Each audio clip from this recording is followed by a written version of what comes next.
Hey everybody, we are back today with another knife review. If you guys follow the channel, you know that I generally, when it comes to knives, I'll just do little short reviews and short tricks on YouTube Shorts. But this was the first time I'd done a full knife review was on this knife.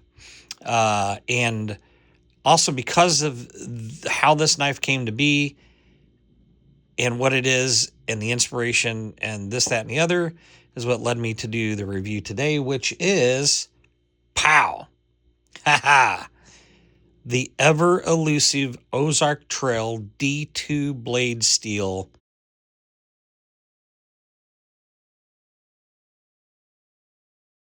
shaft lock, as they call it, knife.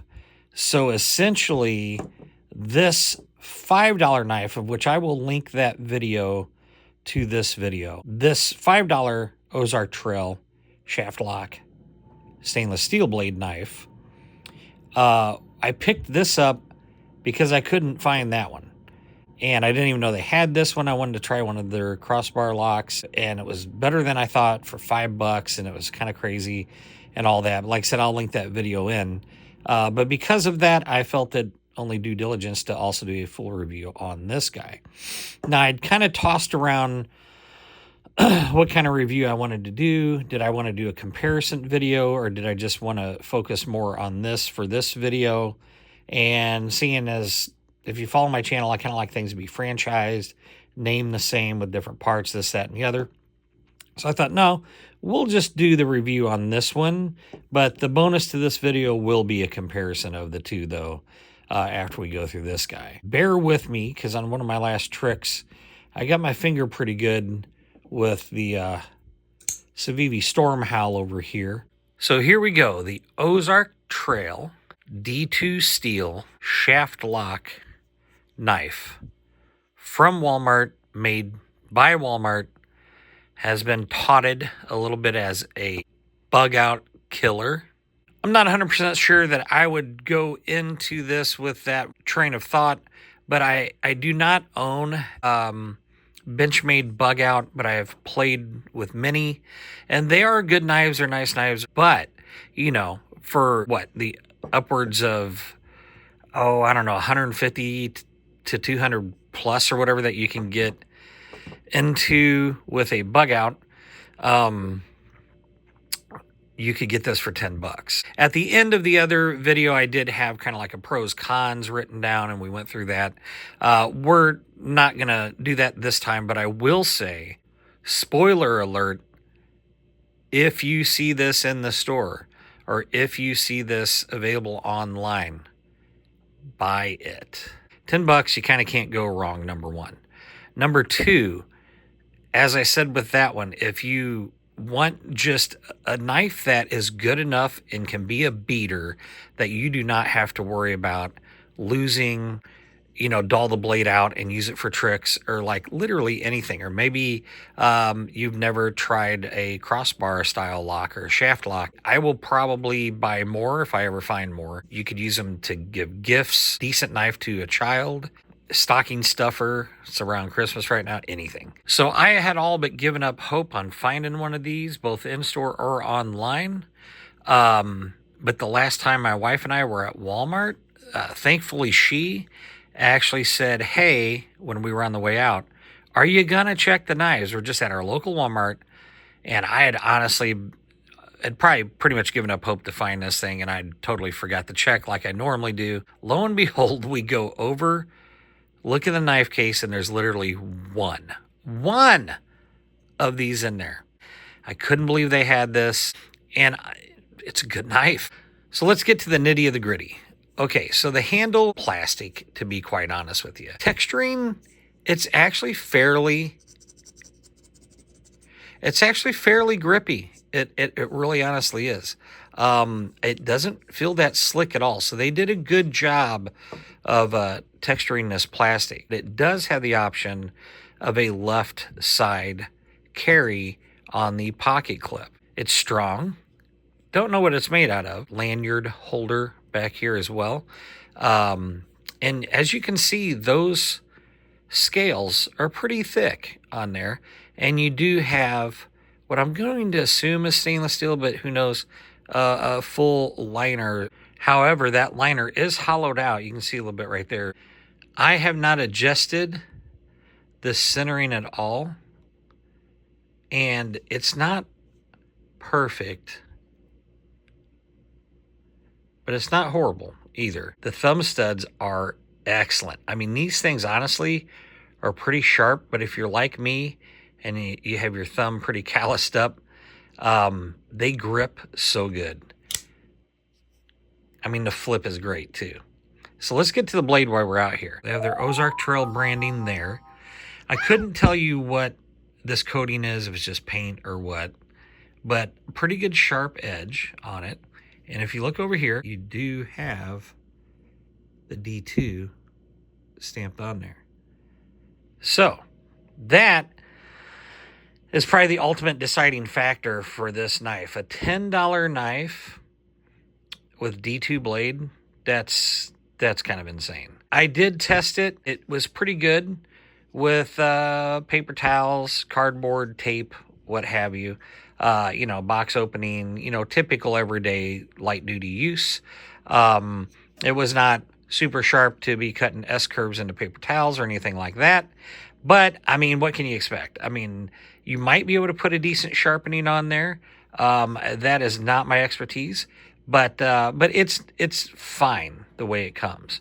Now, getting to the crossbar lock, or as they call the shaft lock.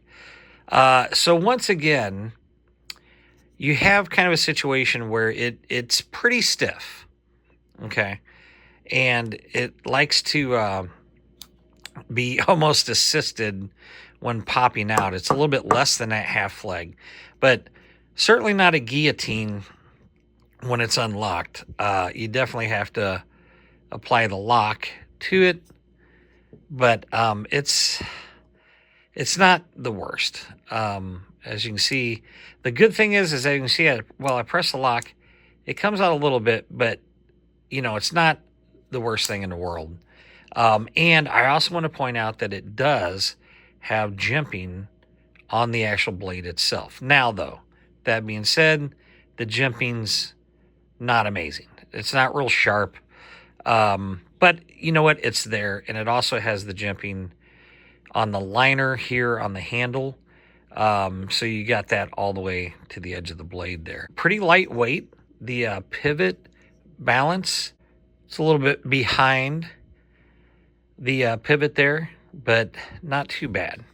You can definitely get a full 4-finger grip on this, no problem, like that. And then it is nice having that jimping up on the blade. So it is pretty good. Just definitely can't complain for $10 on this. But once again, that spring, I mean, this isn't as hard to pull as that one. But, again, I'm used to, see, like right there, I just didn't keep it pulled in long enough. I am used to a little bit more falchette guillotine style with the push buttons, or see if you even just do that. So you're still not getting that. I mean, I don't know. It could be a trait a little bit of the crossbar, or I keep saying that, the shaft lock. I'm not 100% for sure. My experience with shaft locks as far as ownership goes is, well, pretty much what you see. But like I said, I am a little bit more used to the falchette style with my other knives. With this one, you just have to be a little bit more conscious of your pulling of the lock when using it. It's just a little bit less forgiving than a lot of my other ones are. So, with that being said, let's do a comparison between the $5 and the $10. So when comparing the $5 Ozark Trail knife from Walmart and the $10 Ozark Trail knife, honestly, it's night and day. I can't believe how much better of a knife you get for the $10 than you do for the $5. But that's not saying that this isn't worth the $5, because it wholeheartedly is. Basically, you have the same lock, but I do feel like the Lock on this one, I mean, it's gotten a little bit better, but it tends to feel a little bit stiffer, just a little bit of a tougher, stronger spring that I wish it didn't have, this one. So spring's a little bit tougher. When you're looking at, if you notice inside, this one does not have a liner, an inside liner core. It does have a little bit of metal there that comes back that might be connected to this jimping, as you can see in there, but other than that, it's just the scales themselves that are, you know, more or less holding this together, making it a little pliable and flexible. When you look in here, you can tell this does have the, I'm going to assume the steel liner with what actually looks like 4 holes, now that I'm looking per side. So that does certainly add just a little bit more weight, which, by the way, the balancing points on them is, this one is actually more right at the pivot, to where that one is back about right here from the pivot. That liner certainly adds to the weight of the orange one over the gray one, $5 one, $10 one, by the way. Also, these scales tend to be pretty slickery doodah, and it just feels cheaper. Even when you rub it, when you squeeze it or anything, it just feels way more like plastic. And this one feels almost a little bit more like maybe the Grivery scales, or Grivery, or whatever Benchmade calls it, that they have on a bug out. This one definitely has a little bit more of that texture, a little bit more of that feel. Also, this has the left hand belt clip carry as well. This one does not. Now, when we get to the blade, these thumb studs on the $5 one, trust me, are really good, but they're not quite as sharp. Now, that could be good for some people. I mean, they're still pretty good. And they work great. They work fine. But I actually love a good sharp thumb stud. And man, these things, I tell you what, on this orange one, it's not a big difference, but it's just enough. Other than that, they tend to be basically the same stud. And they very well might be the same stud, just this one got a sharper cut. Sharpness is about the same, but obviously when it comes to the blade steel, this one's going to win out, because this is just stainless steel of who knows what, and this is a D2 steel on this one. So, which is, like I said, the thing that ultimately makes this knife so good. Also, the belt clips. There's a little bit of a difference. See how this one comes down and does this weird little angle down here, and it's not very broad up here. This belt clip's fine, but this one's way better. You can see more girth up here, straight down shot at the bottom, and that tip is a lot better. It's a lot more reminiscent of like the Civivi belt clips, for example, in its shape. $5 Ozark Trail, $10 Ozark Trail with D2 blade. You can't beat either one of these. For the price, they're both worth it. If it were I would probably pick up both. If you wanted a couple to mess with, a couple of toss-away style ones if you needed. Actually, this one I wouldn't even treat that way. This is a damn good knife. This could be your toss-away. This could be like your work knife.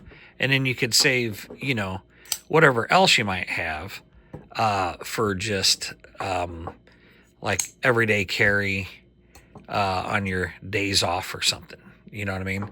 And then, of course, you could always have something for, you know, dress up, nice occasion, whatever you might want. But that's pretty much it.